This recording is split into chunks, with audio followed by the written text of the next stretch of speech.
ദൈവ തിരുനാമത്തിന് മഹത്വമുണ്ടാവട്ടെ. Bible reading പ്രോഗ്രാമിൽ സംബന്ധിക്കുന്ന എല്ലാവർക്കും കർത്തൃനാമത്തിലെ സ്നേഹവന്ദനം. അപ്പോസ്തലനായ പൗലോസ്ലീഹ കൊരിന്ത്യർക്കെഴുതിയ 2-ാം ലേഖനം 9-ാം അധ്യായം ഇന്ന് വായിച്ച് ധ്യാനിക്കുകയാണ്. ഈ 9-ാം അധ്യായത്തിൽ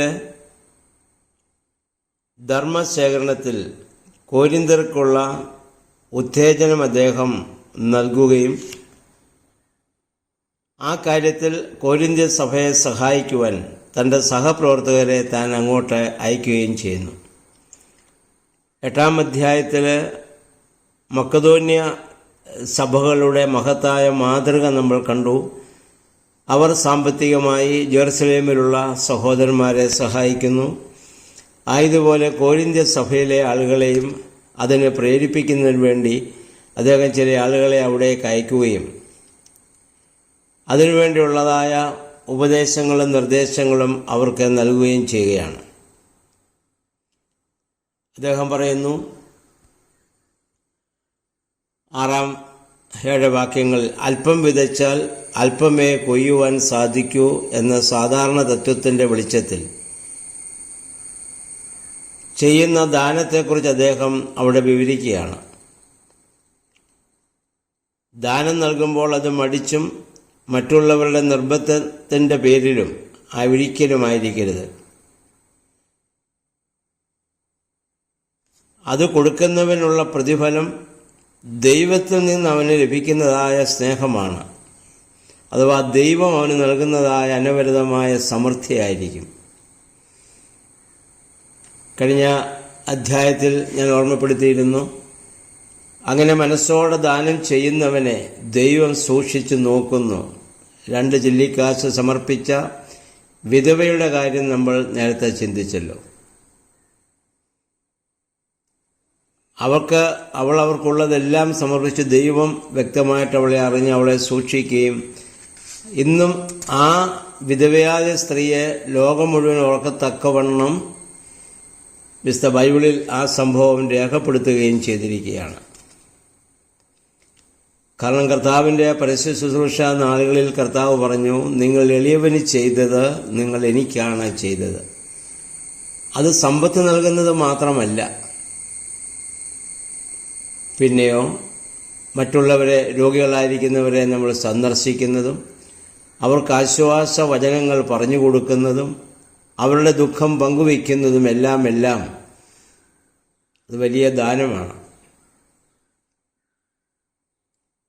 അപ്പോൾ മറ്റുള്ളവരെ അവരുടെ വേദനകളെ പങ്കുവയ്ക്കാൻ സാധിക്കുക എന്നുള്ളതാണ് ക്രൈസ്തവ സഭയുടെ യേശുക്രിസ്തുവിൻ്റെ പഠിപ്പിക്കലിൻ്റെ ഒരു പ്രധാന ഘടകമാണെന്ന് നമ്മൾ മനസ്സിലാക്കാം. അപ്പം അങ്ങനെ ദാനം ചെയ്യുന്നവനെ ദൈവം അനവരതമായി അനുഗ്രഹിക്കും എന്ന ഒരു വലിയ നിർദ്ദേശമാണ് അല്ലെങ്കിൽ ഉപദേശമാണ് പൗലോസ്ലീഹ ഇവിടെ നൽകുന്നത്. അതിന് അദ്ദേഹം ചില വേദഭാഗങ്ങൾ ഒക്കെ ഇവിടെ ഉദ്ധരിക്കുന്നുണ്ട്. സങ്കീർത്തനം 112:9, ഏശായ 55:10, ഹോശയ 10:12 ഇതൊക്കെ അനുസ്മരിപ്പിച്ചുകൊണ്ടാണ് അദ്ദേഹം അവരെ അതിനുവേണ്ടി പ്രോത്സാഹിപ്പിക്കുന്നത്. അവൻ വാരി വിതറി ദരിദ്രന്മാർക്ക് ദാനം ചെയ്തു, അവൻ്റെ നീതി എന്നേക്കും ഇത് നിലനിൽക്കുന്നു. അങ്ങനെ ഇതിനു മുമ്പുള്ള ചില പുസ്തകങ്ങളിലെ വേദഭാഗങ്ങളൊക്കെ അദ്ദേഹം ഇവിടെ ഉദ്ധരിക്കുന്നുണ്ട്. നിങ്ങൾ നൽകുന്നതായ ആ സംഭാവന അല്ലെങ്കിൽ ആ ഔദാര്യം ദൈവസന്നിധിയിൽ നിങ്ങൾ അർപ്പിക്കുന്ന കൃതജ്ഞതാ സ്തോത്രത്തിന് അത് തുല്യമായിരിക്കും. അതിന് ലഭിക്കാവുന്ന മറ്റൊരു വലിയ പ്രതിഫലമുണ്ട്. ദൈവം നിങ്ങളെ സൂക്ഷിക്കും, സ്മരിക്കും എന്നതിനേക്കാൾ ഉപരിയായി ഗുണഭോക്താക്കൾ നിങ്ങളെ ഓർത്ത് സഹായിക്കപ്പെട്ടതിലുള്ള നന്ദിയോടെ ദൈവത്തെ സ്തുതിക്കും. അവർ നിങ്ങൾക്ക് വേണ്ടി പ്രാർത്ഥിക്കുകയും ചെയ്യും. നമുക്കറിയാം, നമ്മുടെ ആപത്ത് ഘട്ടങ്ങളിൽ, നമ്മുടെ പ്രതിസന്ധി ഘട്ടങ്ങളിൽ നമ്മളോട് വാക്കുകൊണ്ടെങ്കിലും നമ്മളെ സഹായിച്ചിട്ടുള്ളവരെ മരണം വരെ നമ്മൾ ഓർക്കാറുണ്ട്. കാരണം പ്രതിസന്ധി ഘട്ടങ്ങളിൽ നൽകുന്നതാണ് ഏറ്റവും വലിയ സ്നേഹം എന്ന് പറയുന്നത്. നമ്മുടെ നാട്ടിൽ ഒരു പഴമൊഴിയുണ്ട്, തോളോട് തോളുണ്ടെങ്കിൽ ചങ്ങാത്തമുണ്ട്, വീട്ടിൽ ചോറുള്ളവന് വിരുന്നിന് ചോറുണ്ടെന്ന്. ഒപ്പത്തിനൊപ്പം ഉള്ളവർ തമ്മിലാണ് പലപ്പോഴും കൂട്ടുകൂടുക. വീട്ടിൽ ഭക്ഷണം കഴിക്കാൻ കഴിവുള്ളവനെ മാത്രമാണ് വിളിച്ച് വിരുന്ന് നൽകുക. അപ്പം ഇതിൽ വിരുദ്ധമായി കർത്താവിൻ്റെ സുവിശേഷ ഭാഗങ്ങളിലൊക്കെ നമ്മൾ ചിന്തിച്ചപ്പോൾ കണ്ടതാണ്, നിങ്ങളിൽ പോയി വഴിയരിയിൽ അങ്ങനെ ക്ഷണിക്കപ്പെടാതെ കിടക്കുന്ന ആളുകളെ വിളിച്ചുകൊണ്ട് വരിക, അവർ ആ വിരുന്നുശാലയിൽ പ്രവേശിക്കട്ടെ എന്നൊക്കെ കർത്താവ് പറഞ്ഞ ഉപമകളും ഉദാഹരണങ്ങളൊക്കെ സുവിശേഷഭാഗം വായിച്ചപ്പോൾ നമ്മൾ വായിക്കുകയും ധ്യാനിക്കുകയും ചെയ്തതാണ്. അപ്പോൾ അപ്രകാരം അവർക്ക് വേണ്ടി ചെയ്യാൻ നമുക്ക് സാധിക്കണം. അതുപോലെ കർത്താവിൻ്റെ മഹത്തായ ഗിരിപ്രഭാഷണത്തിൽ യേശുദമ്പുരാൻ ഓർമ്മപ്പെടുത്തി, നിങ്ങൾ അളക്കുന്ന അളവിനാൽ നിങ്ങൾക്കും അളന്നു കിട്ടും. നിങ്ങൾ അളക്കുന്ന അളവിനാൽ നിങ്ങൾക്കും അളന്നു കിട്ടും. അപ്പോൾ നമ്മൾ എന്തുമാത്രം മറ്റുള്ളവരുടെ വേദനകളിലും പ്രയാസങ്ങളിലും പ്രതിസന്ധികളും അവരോട് സഹകരിക്കുന്നുവോ അതിനനുസരിച്ചായിരിക്കും ദൈവം നമ്മളോട് ഇടപെടുകയും പ്രവർത്തിക്കുകയും ചെയ്യുന്നത്.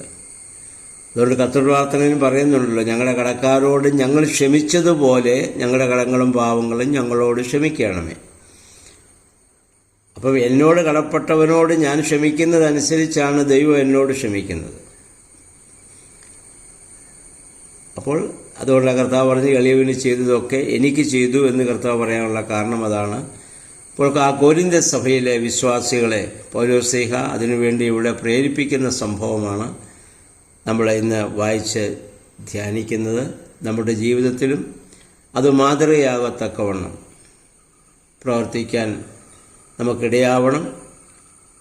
അത് ഒരിക്കലും അതിലിരട്ടി പ്രതിഫലം പ്രതീക്ഷിച്ചുകൊണ്ടല്ല. ഞാൻ ചെയ്യുന്നത് എൻ്റെ ഡ്യൂട്ടിയാണ്, എൻ്റെ കർത്തവ്യമാണ്, ഞാനിത് ചെയ്യേണ്ടതാണ്, വേദന അനുഭവിക്കുന്നവൻ എൻ്റെ സഹോദരനാണ്, സഹോദരിയാണ് എന്നുള്ള ഒരു മനോഭാവത്തോടെ, ആ സ്നേഹത്തോടും ആ താല്പര്യത്തോടും മറ്റുള്ളവരെ കരുതുവാൻ നമുക്ക് സാധിക്കണം. ക്രൈസ്തവ സഭയുടെ ലക്ഷ്യം അതാണ്. ലോകത്തിലുള്ള മറ്റു മതങ്ങളെ അപേക്ഷിച്ച് ക്രൈസ്തവ വിശ്വാസത്തിൻ്റെ ഏറ്റവും വലിയ ശ്രേഷ്ഠതയും അത് തന്നെയാണ്. അതനുസരിച്ച് പ്രവർത്തിക്കാനും ജീവിക്കാനും പരിശുദ്ധാത്മാവെ ഞങ്ങളെ ശക്തീകരിക്കണമേ എന്ന് നമുക്ക് പ്രാർത്ഥിക്കാം.